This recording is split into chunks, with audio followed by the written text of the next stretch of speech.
trunk. A lot of times you had to do like the old Batman movies. Oh, what's going on Yeah, over there, man? yeah, You know, yeah. now you can actually like move around and function.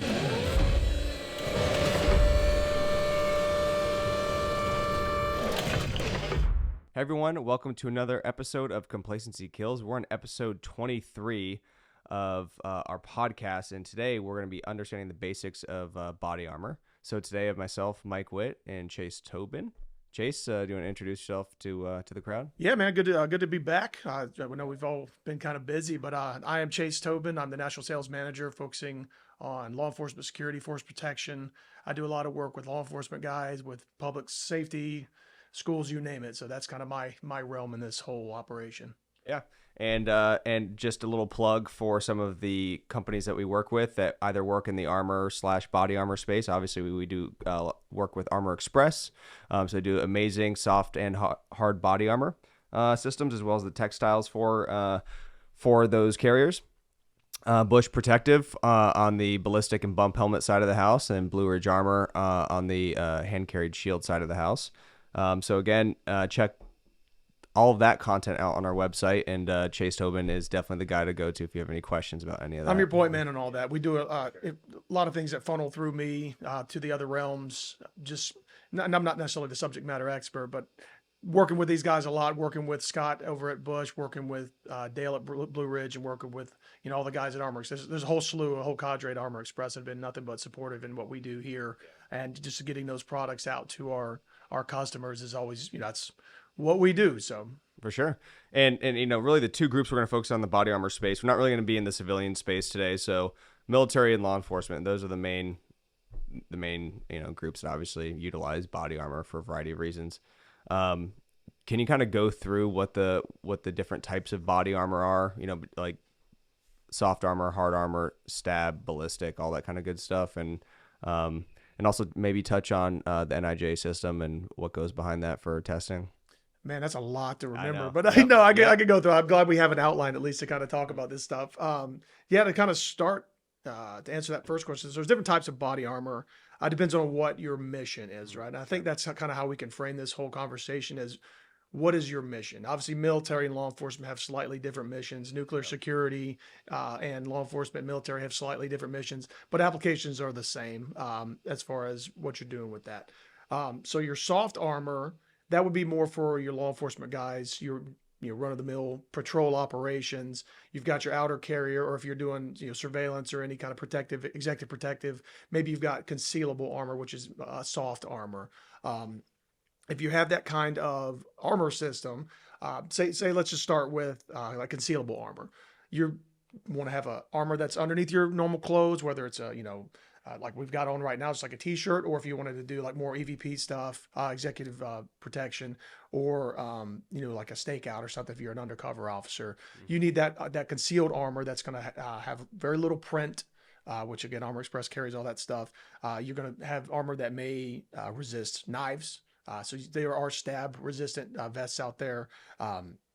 A lot of your stuff's going to be pistol rated. Your soft armor is not going to stop rifle rounds. That's just basic physics, right? That's going to stop a lot of your, pretty much all of your handgun rounds, depends on what level you go with. So that would be kind of your start into it, is your soft armor. Soft armor, if you're going to use it kind of layman's terms, that's your pistol rated stuff. Your hard armor, that's when you're getting into your rifle protection. So depending on your level of protection, maybe it's level 3 plus, or NIJ-IV. That's going to stop either your basic 5.56, some low grade 7.62. Then you get into your armor piercing stuff with your level 4 protection with your hard armor. And again, depends on your mission. If I'm in the military, I'm hopefully carrying level 4 plates when I go into any type of operation. If I'm patrol guy in law enforcement, using just your soft armor, or getting to hard armor if you're doing like a direct action, like a SWAT type operation. Sure. That's kind of how I would frame the mission. As that relates to the NIJ standards, again, level 3 is going to be some of your kind of lower grade rifle protection. So like 5.56, 2.23, 7.62, kind of low grade rounds. The NIJ-IV is going to get up to multi-hit capabilities with, higher grade 5.56 and 7.62 rounds, as well as some of your armor piercing stuff too. Does that answer your question? Yeah, I blacked out for a minute. What happened? one of the cool things that that I know Armor Express does and several other manufacturers is the in conjunction plates, which I think Yes. are awesome, particularly for law enforcement. Because if you're routinely already wearing, if your department already owns, level 3, level 3A, soft armor, and for your patrol units, but you want to be able to upgrade. They have awesome level 3 plus in conjunction plate that is super light, performs really really well, and it's something that you can wear at your discretion, right, as that officer, dependent, again, going back to what your mission is. Absolutely. But there's a lot of options out there. But Just to, I guess, to touch on that ICW plate for people who don't know what that is, and you explained it, I think, kind of a high level view, but that literally is a plate that you can put in your gear bag, your go bag, whatever. If I'm an officer and I arrive on scene, it gets kinetic really fast, and I know there's rifle rounds going, or my intelligence says there's rifles in the house. I can easily find a covered concealed position before I make approach to that scene or domestic or whatever you're getting ready to respond to. Literally open up my outer carrier, throw in this ICW plate, shut it up, and now you're ready to go. Yeah. And now that ICW in conjunction with, and I have to talk myself through these things, in that ICW plate in conjunction with the armor you already have is going to give you that level 3 NIJ-III protection, or 4, depends on what kind of plate they've got going on, Right. for sure. Cool. So when it comes to like testing and standards for body armor, I know right now they're in the, is it 06 standard for NIJ, which again, going essentially from level 1 all the way up through 4, with 2A and 3 also being in there, and making kind of the delineation between pistol and rifle, where you have the cutoff once you hit level 3. But one of the things I think that the upcoming version of the NIJ standard is, the existing doesn't do a great job of replicating real world engagements or interactions. A great example is that I think one of the best ones is like level 4 plates, right? Everyone thinks that it sounds great, but however, if a manufacturer is going to manufacture a plate per NIJ standard, and to be even certified by the NIJ for that standard of level 4, is it has to stop a single shot of 30, specifically 30-06 AP, and you have the grain count, you have the window of velocity that has to meet, but it's a single shot 30-06 AP, and there's a wide variety of obviously different cartridges, AP rounds out there, different calibers, as well as obviously what's not tested in that test is a multi-hit capability. Right. So that's why I've always said in the past, like, it's really important for people, departments, military organizations, obviously, to go out there. It's great that it has an NIJ certification, because it means a lot more than just that test there. It goes a lot into the manufacturing process, into the warranty support, into the life cycle of the plate. Like, there's a lot more that goes into it than just the shot test. But definitely reach out to those companies and see what other testing has been done outside of NIJ for like actual real world performance. Right. Any good manufacturer, rounds, yeah. any good manufacturer is checking lots every so often, going out there and doing their own testing, again, outside NIJ, because maybe they have got a plate that has multi-hit capabilities on an armor piercing round, but going through the whole NIJ process can be a bit of a bear sometimes. It could take a long time. Then you have to justify the cost and everything like that, and understand that 100%. But then you also have to get back to your mission too. Yeah. Do I need level 4 plates if I'm just a rural department out in somewhere who's never had that big of an issue with anything? Maybe not need to run level 4 plates, Sure. unless they've got nothing but hunters out there, and that's precision shots anyway. So one hit's probably going to do you justice. But that's just something you have to do in your department, your agency, your unit, is determine, okay, what is my perceived threat? How do I defeat it? Is my armor capable of doing that? And that's the talk you have to have internally. We're just here to just kind of give you recommendations and kind of go through some of that process. Yeah. So a few of the myths out there, and common, I guess, FAQs or thoughts that people have and misconceptions about body armor, right, is that So body armor's come a long way, Yes. especially because of GWAT. Body armor has advanced rapidly in the last 20 years. There's no doubt about it. You know, you look at and speak with people that wore body armor, whether for law enforcement or military applications in the 90s versus what obviously is out now. It's not just the ballistic performance, but a big part of it is the mission adaptability and the comfort. And you know, it's actually like ergonomically built to like sit on you properly. Yeah, it's not a big cumbersome like going from like the old like IMTVs or MTVs, or even the ones before like the flak jackets. You know, when the guys were hitting in Fallujah, right? Yeah, the old Interceptor. The old Interceptor. They're moving into the stuff they've got now. That's a lot more, like you said, ergonomic. Some of it's scalable. Depends. There's units out there that roll almost slick, depends on what they've got going on, as opposed to maybe your infantry units have a little bit more bulkier stuff going on. But either way, it's definitely evolved, you know, and, you know, unfortunately you have to have wars to do that, but there's bad guys out there. They need, you know, we got to take care of business. So that is what it is. But I guess that first myth is that it's too heavy and too cumbersome. Not the case anymore. That's just, if somebody could throw the myth busted, you know, boom, busted thing on the video, right? It's not, it is very comfortable, especially the Armor Express stuff, but even the guys out in the field right now wearing armor, it's a lot.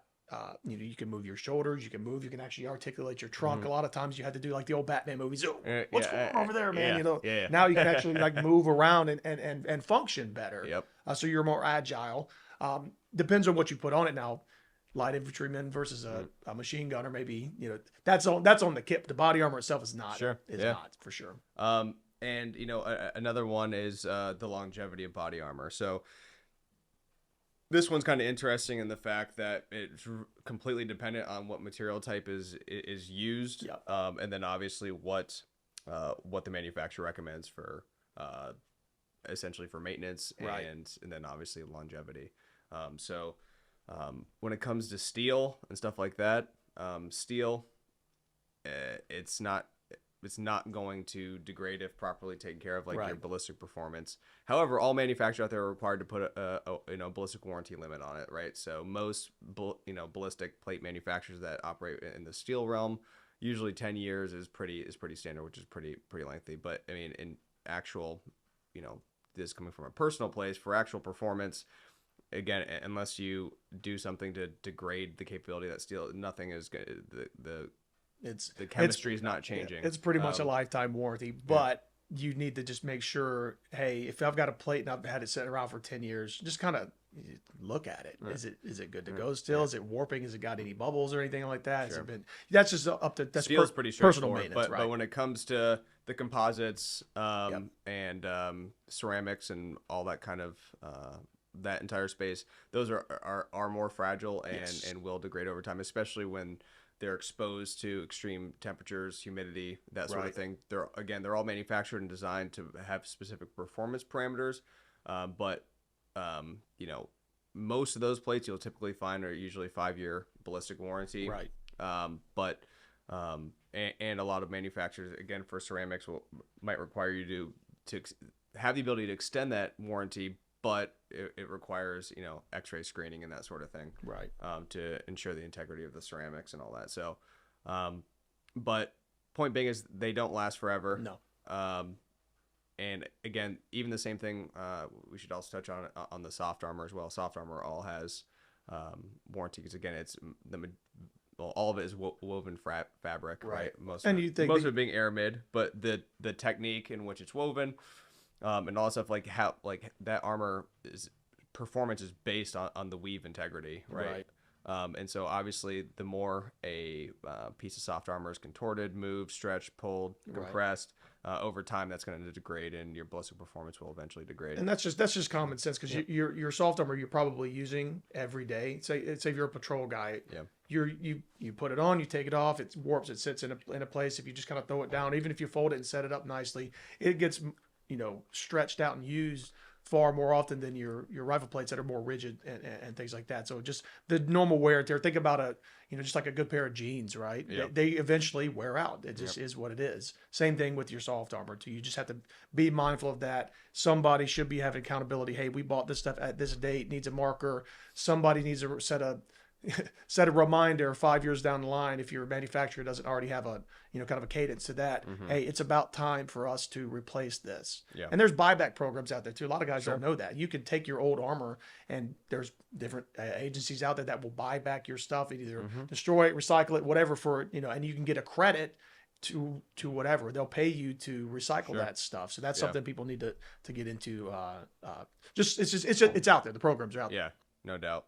Absolutely. And one of the one of the last ones that we can touch on is who can own body armor. And again, primarily, we started out saying we'll be focused on law enforcement, military. However, it is legal in all states, I think, except I believe so. 2, to possess and own body armor. Again, assuming all the usual criteria that like you're not a felon is usually one of the big ones.